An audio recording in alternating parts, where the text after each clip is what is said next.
Hello my dear friends, welcome once again our YouTube channel MTS Tutors.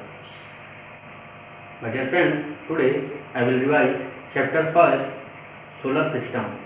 My dear friends, I have taught this chapter in previous days. Today I will explain once again next point: planet, satellite, asteroid, meteoroid, moon and many things. So let's start our chapter solar system.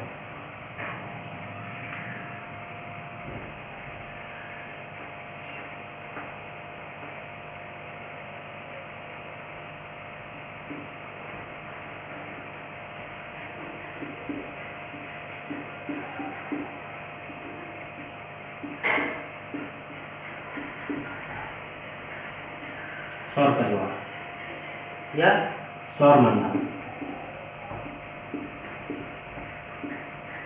है ना।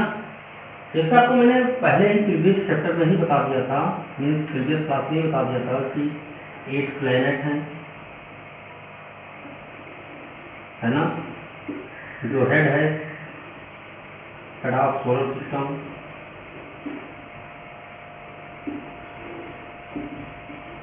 सन है, सन एक star है, nearest star है ना। सन क्या है? Sun है होल लाइट हीट प्लैनेट्स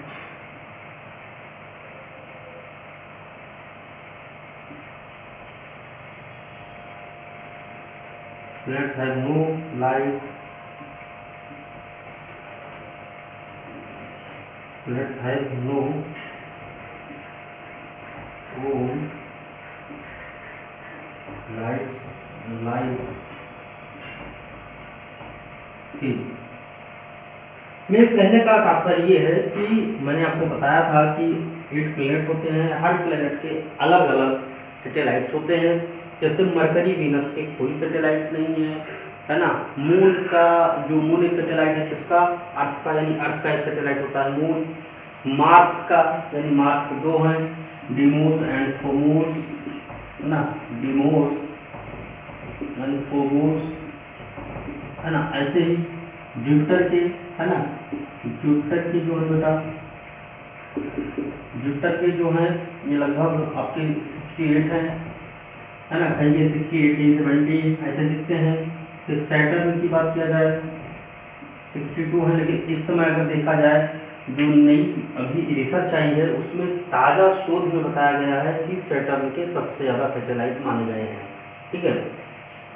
और सबसे बड़ा सैटेलाइट आपका जो है वो कौन सा है? गैनीमीड। गैनीमीड किसका है? आपका जुपिटर का है। और सबसे बड़ा जो प्लेनेट है वो भी क्या होता है? आपका जुपिटर है। सबसे छोटा मरकरी, ठीक है। और फिर सैटर्न के 62 हो गए। सैटर्न जैसे टाइटन हो गया, है ना। अच्छा, सैटर्न के जो सैटेलाइट मतलब जो प्लैनेट्स हैं उसके साइड में ऐसे रिंग बने हुए हैं, ठीक है। तल्ले हैं वो, उनको कहा जाता है, ठीक है। जो गैस के, धूल के, आइस के ऐसे ही रिंग बने हुए हैं। फिर आपका आता है सैटर्न के पश्चात आपका आएगा यूरेनस। यूरेनस के भी 27 है। नेपच्यून 14 है ना। तो इस प्रकार सैटेलाइट्स मैंने आपको बताए थे। अब मैंने आपको इसके अलावा कुछ डॉट प्लैनेट भी बताए थे। डॉट प्लैनेट, डॉट प्लैनेट जैसे आपका प्लूटो, सीरिस, है ना, एक्जिना, ना। तो ऐसे कुछ मिलाकर डॉट प्लैनेट भी है ना। और इसके पश्चात मैंने आपको ये भी बताया था कि मेटेओराइट्स और एस्टेरॉइड्स भी होते हैं, ठीक है। और कॉमेट्स भी होते हैं, धूमकेतु भी होते हैं, है ना। तो मैंने आपको ये भी बताया था कि जो मार्स एंड जुपिटर के बीच में है ना क्या होते हैं, एस्टेरॉयड बेल्ट हैं।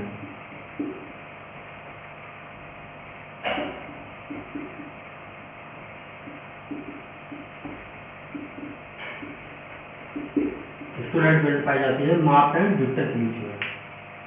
अब आपके माइंड में एक सवाल आ रहा होगा, देखिए मैं आपको जोड़ना चाहूँगा, जो मैंने एस्टेरॉयड स्टार्ट करी थी आपको बता ही रहे हैं, तो ये मान चलिए जो जुपिटर और मार्स है इन दोनों के बीच में क्या है, एस्टेरॉयड पाए जाते हैं यहाँ पर। और जो इसकी पहले आपका अर्थ आ जाता है, आपने कभी कभी देखा होगा रात में उल्का पात होते हैं रात में, है ना, जिनको आप लोग कहते हैं कि टूटता हुआ तारा गिर रहा है ना। तो ऐसा कुछ नहीं होता है, वो तारा आपको मान सकते हैं क्या होता है, वो एस्टेरॉयड होता है।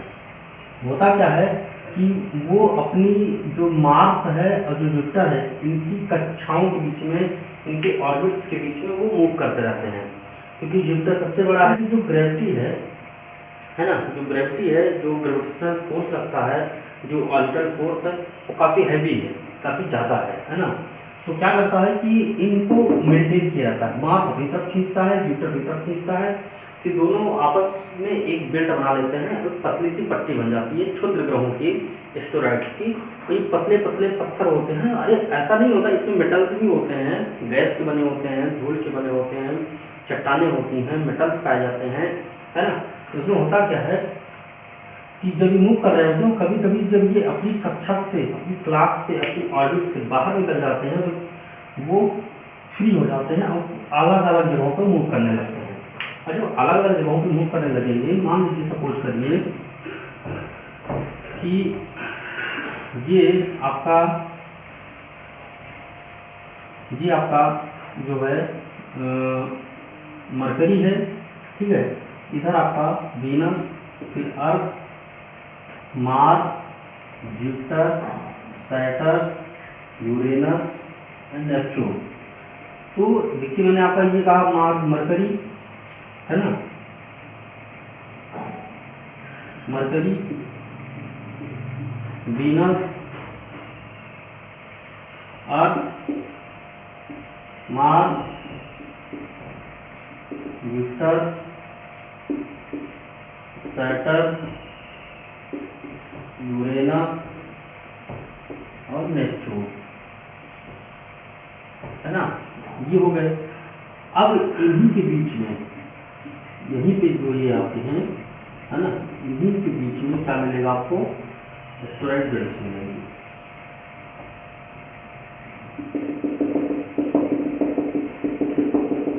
ये सब क्या आते हैं, एस्टेरॉयड बेल्ट्स हैं, है ना, ये सब क्या आते हैं, एस्टेरॉयड होते हैं।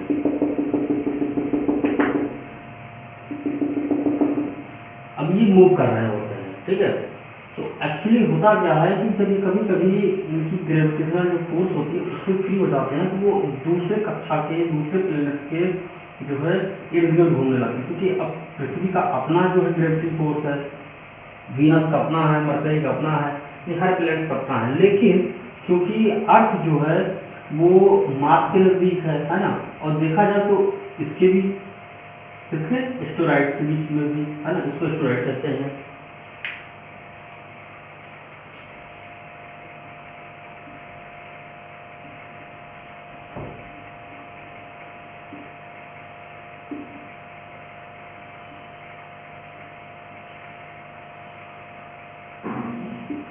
एस्टेरॉयड है ना।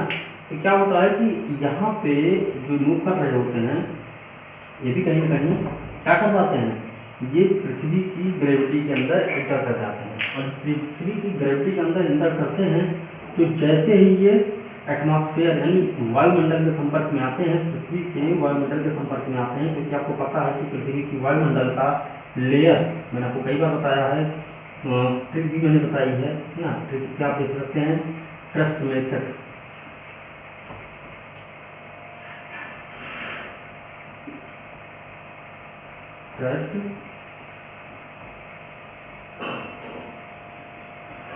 ट्रस्ट मेथड, है ना, ट्रोपोस्फीयर,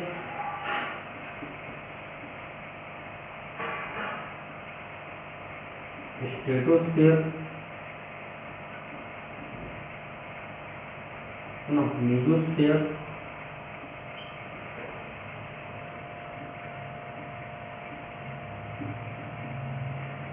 थर्मोस्फीयर,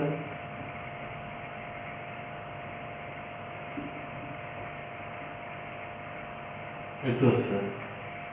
तो कहने का मतलब क्या होता है कि जो ऐसे अगर हम इसको लेयर बनाए तो यहाँ पे सबसे नीचे जो लेयर है ना, ये तो आपका ग्राउंड फ्लोर हो गया, यहाँ तक क्या आता है आपका ट्रोपोस्फीयर, फिर स्ट्रेटोस्फीयर, फिर मीजोस्फीयर, फिर थर्मोस्फीयर और सबसे लास्ट में एक्सोस्फीयर। यानी देखा जाए तो इसको कहते हैं क्षोभ मंडल,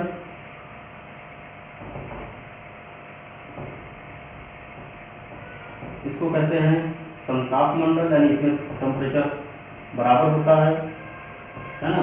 अगर जितनी भी मौसमी घटनाएं होती हैं, जो बादल बरसते हैं, लाइट में दिखाई पड़ती है, बरसात होती है ना, ये सब होती है ट्रोपोस्फीयर में। जो वायुयान उड़ते हैं, जो प्लेन उड़ते हैं, वो किसमें उड़ते हैं, स्ट्रेटोस्फीयर।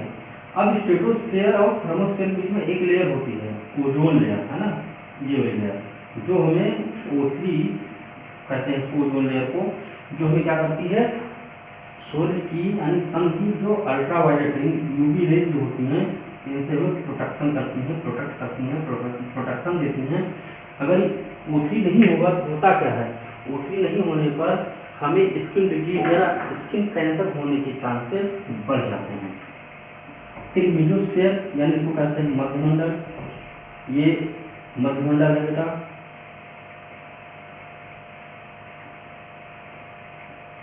मध्यमंडल इसको कहते हैं तापमंडल, इसको आइनोस्फीयर भी कहा जाता है, तापमंडल, है ना, और इसको कहते हैं बाह्यमंडल। यानी अगर पृथ्वी की जो वायुमंडल है, पृथ्वी का जो वायु लेयर है ना, अगर उससे बाहर जाना है तो हमें एक्सोस्फीयर से बाहर निकलना पड़ेगा।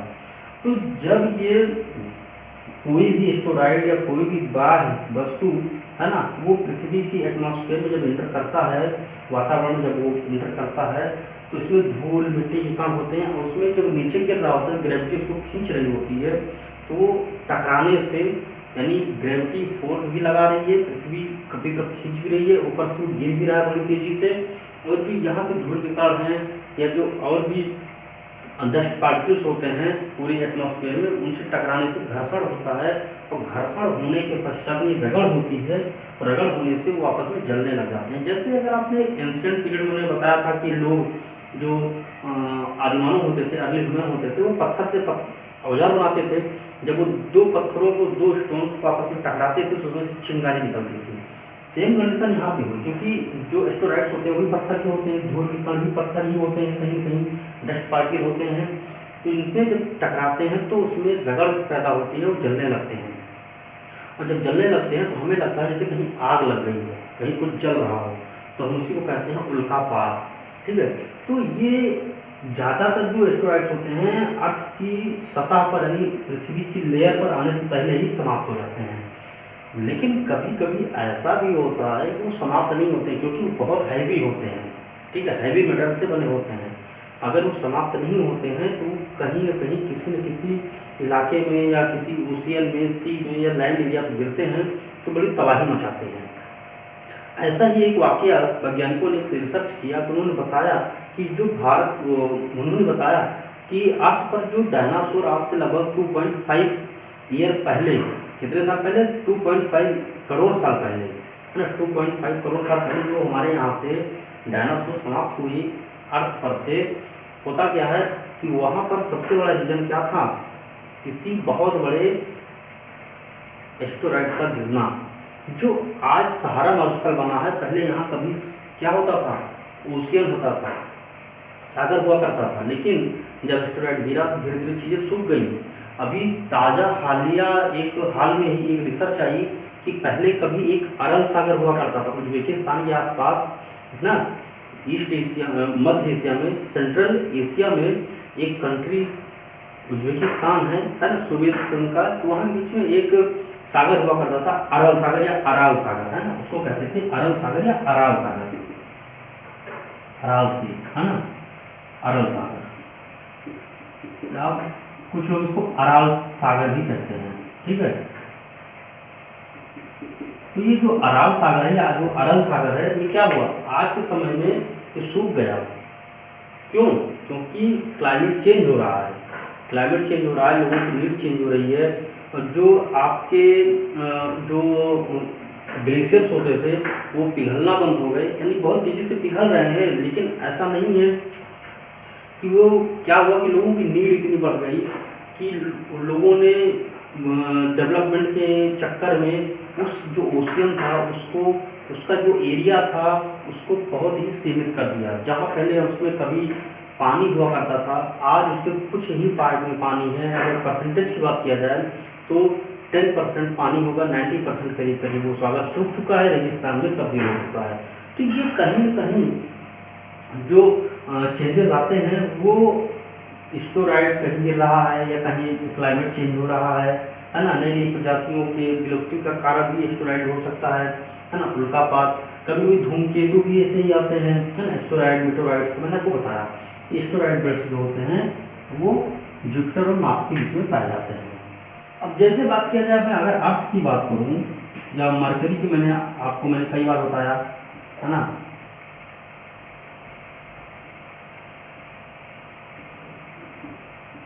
मरकरी क्या है? नियरेस्ट है बेटा, है ना। नियरेस्ट है, nearest planet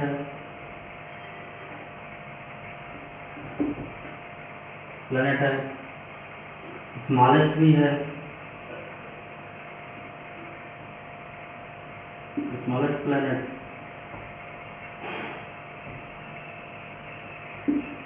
nearest planet, smallest planet, है ना। नो सैटेलाइट,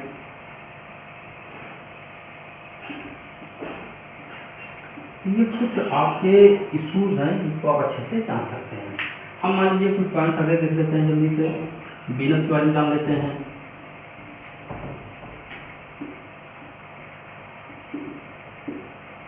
वीनस क्या है? ये सबसे चमकीला यानी ब्राइटेस्ट है बेटा,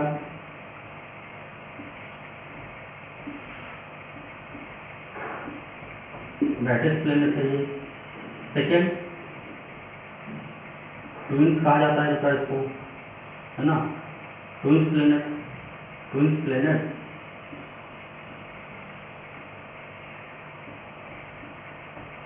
अब अच्छा, अर्थ का ट्विंस प्लेनेट क्यों कहा जाता है? क्योंकि जो अर्थ का जो डेंसिटी है बेटा वो 5.5 है और इसका 5.4 है, लगभग लगभग दोनों सेम है, इसलिए इसको ट्विंस प्लेनेट कहा जाता है ना। वीनस और आपका अर्थ यही दो प्लेनेट हैं जिनका घनत्व ये 5.5 एंड 5.4 बहुत नियरेस्ट है। बाकी किसी का 1.4, 1.3, 1. है ना, 1.8 या 2.3 इस तरह माना जाता है। इसमें इसको जो है इवनिंग स्टार भी कहा जाता है, evening star and morning star, है ना। इवनिंग स्टार जो शुक्र ग्रह, इसको वीनस को हम शुक्र ग्रह कहते हैं। और जो मैंने मरकरी बताया, यानी मरकरी को कहते हैं बुध।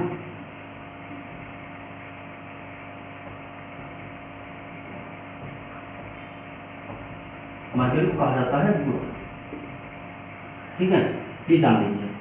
ये थोड़ा सा आप जल्दी से पॉइंट देख लेते हैं हम।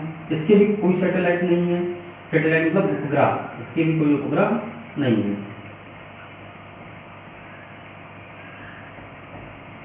ठीक है।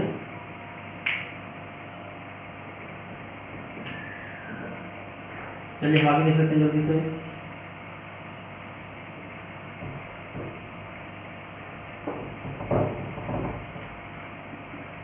थर्ड है आपका अर्थ, यानी पृथ्वी, है ना। पृथ्वी को क्या कहा जाता है? ब्लू प्लेनेट कहा जाता है। ब्लू क्यों कहते हैं? क्योंकि यहाँ पर पानी ज़्यादा पाया जाता है ना, लगभग कितना परसेंट? 70% पानी, है ना। इसी वजह से इसको क्या कहा जाता है? वाटर यहाँ पर 70% है, इस वजह से इसको कहा जाता है ब्लू प्लेनेट। इसका एक सैटेलाइट है, 1 सैटेलाइट, जिसको क्या कहते हैं मून, है ना, एक सैटेलाइट है। दूसरा देखते हैं बेटा, ये थर्ड नंबर पे आता है, third number from the sun. Mercury 1 number पे आता है, वीनस 2 नंबर पे आता है, अर्थ 3 नंबर पे आता है। ठीक है, ये पॉइंट हो गया। इसकी जो डेंसिटी है मैंने आपको अभी बताई, कितना है 5.5 माना जाता है ना। आगे देख लेते हैं जल्दी से। ट्विन्स प्लैनेट है ये जुड़वा ग्रह कहा जाता है इसको, इसको अनोखा ग्रह भी कहा जाता है। 4 है मार्स यानी मंगल, मार्स को मंगल कहा जाता है। इसको रेड प्लैनेट कहते हैं। क्यों? क्योंकि यहाँ की जो सॉइल है, जो मिट्टी है, वो कैसी है, रेड है। क्यों? आयरन ऑक्साइड हो जाती है ना। विश्व का मतलब अगर हम सोलर सिस्टम की बात किया जाए तो सोलर सिस्टम का सबसे हाईएस्ट माउंटेन,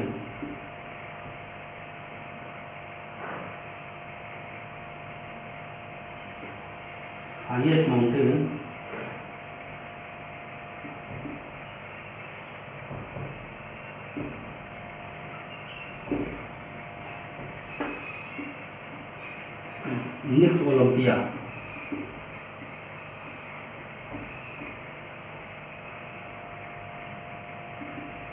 ना, निक्स ओलंपिया या ग्रेट ओलंपिया भी कह सकते हैं इसको आप ग्रेट ओलंपिया। लगभग ये एवरेस्ट का 3 गुना है ना। अगर 8,848 मीटर अगर है, इसको हम 30 मल्टीप्लाई करते हैं, यानी लगभग ये 25 किलोमीटर ऊंचा रहता है।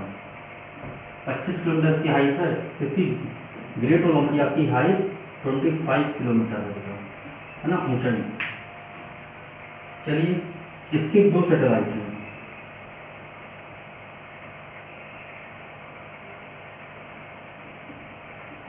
कौन कौन से? Deimos and Phobos, Deimos and Phobos. और नंबर आपका आता है 5th पे जुपिटर, जिसको हम बृहस्पति कहते हैं। बृहस्पति ग्रह ना, बृहस्पति ग्रह ये क्या होता है? बिगेस्ट है बेटा ये।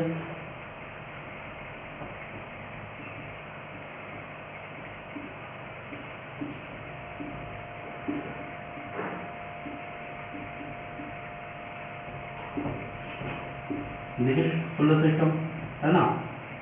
सेकंड क्या है?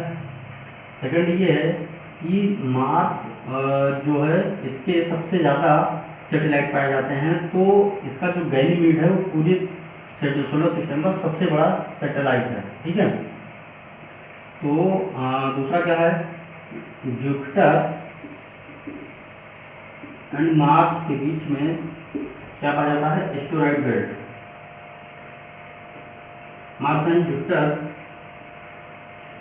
have found Mars and Jupiter found between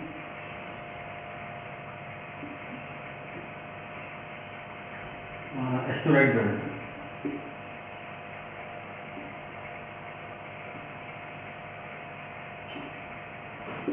ठीक है। और इसके more than 68 satellite, more than 68 satellite है ना। ये पॉइंट्स हो गए कुछ और देख लेते हैं जल्दी से।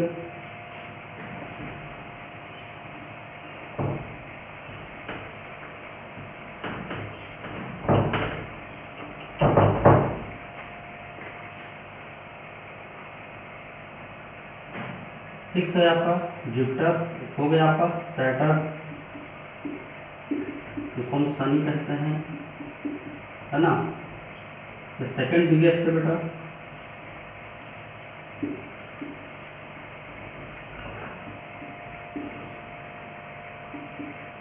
Second biggest planet.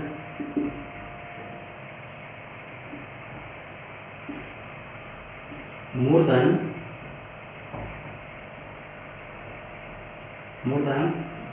62 satellite.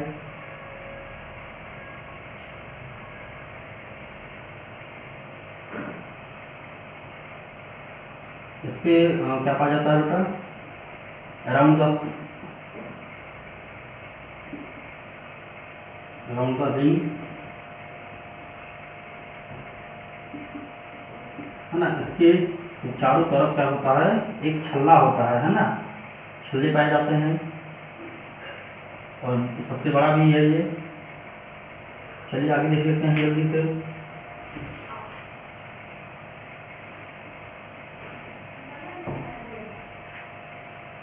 Seventh है आपका यूरेनस, इसको हम कहते हैं अरुण, है ना। ये जो है आपका थर्ड बिगेस्ट है,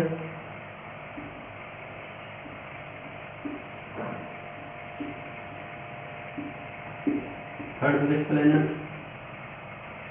उसके बाद इसके भी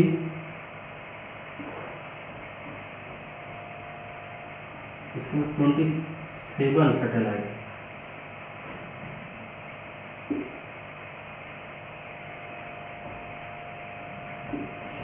सैटेलाइट, है ना। और ये जो है इसको हम स्लीपिंग प्लेनेट भी कह सकते हैं, लेटा हुआ ग्रह, है ना। क्यों? क्योंकि ये दूर से, इतना ज़्यादा दूर है कि दूर से देखने में ऐसा लगता है कि ये लेटा हुआ है। ये अपनी जो उसका धुरी है, जो उसकी एक्सिस है, उस पर इतना ज़्यादा झुक गया है कि दूर से देखने पर ऐसा लगता है कि ये लेटा हुआ प्लेनेट है। ठीक है, हम अगला लास्ट पॉइंट देख लेते हैं हमारा जो लास्ट सैटेलाइट है, लास्ट प्लेनेट है, ये है नेपच्यून, जिसको हम वरुण कहते हैं, है ना। ये फोर्थ बिगेस्ट है,